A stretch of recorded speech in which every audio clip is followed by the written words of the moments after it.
Dans ce passage, le commentateur explore la question de la transition vers la conscience suprême. Est-ce que la maîtrise de notre esprit, vie et sens est suffisante pour atteindre cette conscience, ou y a-t-il quelque chose de plus élevé à atteindre? Il affirme que la conscience suprême est au-delà de toute relation avec l'univers et que l'intellect ne peut jamais la comprendre. Il souligne l'importance de faire taire l'intellect afin de commencer à connaître cette réalité ultime. Le chemin vers la connaissance de celle-ci commence par la reconnaissance de la présence de la Brahman en nous-mêmes. Cependant, cela n'est qu'un point de départ et il y a encore de nombreuses étapes à franchir pour parvenir à la connaissance complète de la conscience suprême.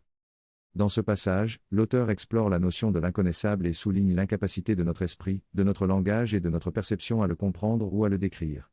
L'inconnaissable est différent du néant, car il est au-delà de notre capacité de saisie.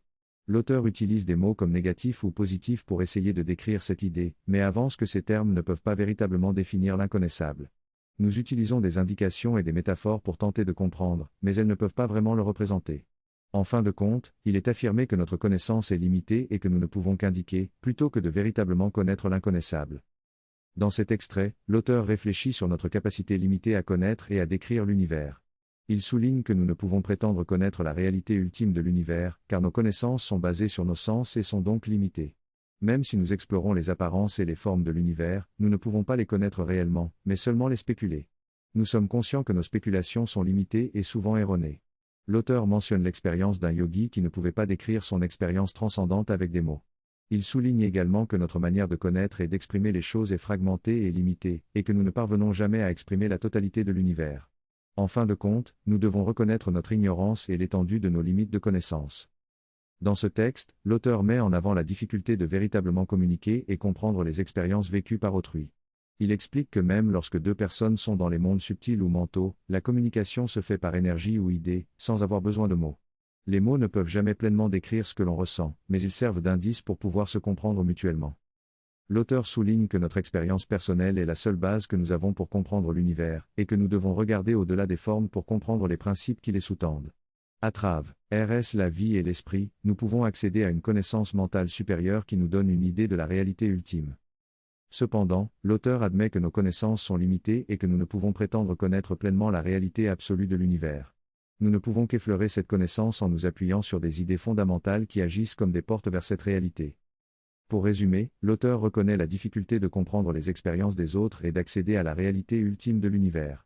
Il invite à regarder au-delà des formes et à s'appuyer sur des principes fondamentaux pour tenter d'approcher cette connaissance plus profonde. Cependant, il admet que notre compréhension reste limitée et que nous ne pourrons jamais pleinement saisir cette réalité ultime. Au-delà de toute connaissance se trouve une autre couche, celle du Seigneur, de la conscience divine. Au-delà de cela se trouve l'indicible et l'inconnaissable.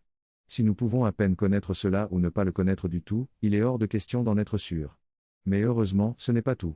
Si c'était le cas, il n'y aurait aucun espoir pour l'âme, et l'agnosticisme résigné serait la dernière parole de la sagesse.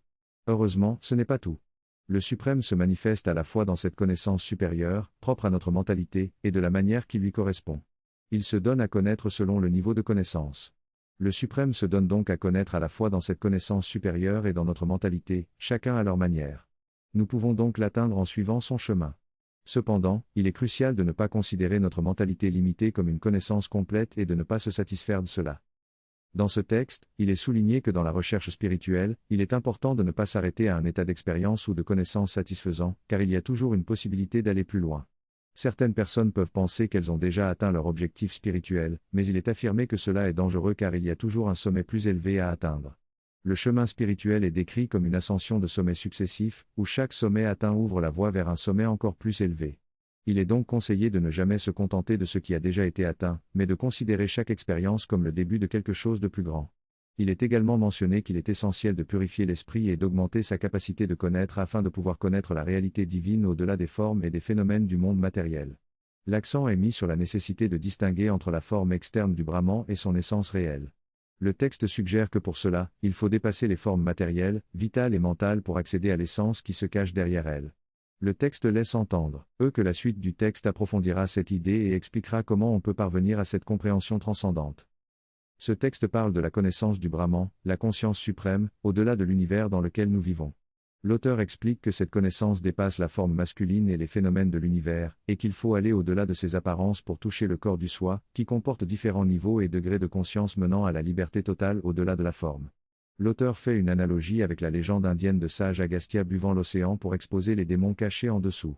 Cette histoire symbolise le processus yogique de purification et de libération de l'universel pour révéler la vérité intérieure. L'auteur souligne l'importance des récits et des symboles dans la culture spirituelle indienne, ainsi que dans d'autres cultures anciennes, qui transmettent des vérités profondes et inspirantes aux générations suivantes. L'auteur affirme que même s'il peut y avoir des aspects irrationnels et impraticables dans les histoires, elles durent depuis si longtemps car elles touchent quelque chose de profond en nous. Les contes de fées et les autres histoires anciennes contiennent souvent des éléments de vérité spirituelle profonde. L'auteur propose une pause pour méditer sur ce thème et reprendre la discussion le dimanche suivant.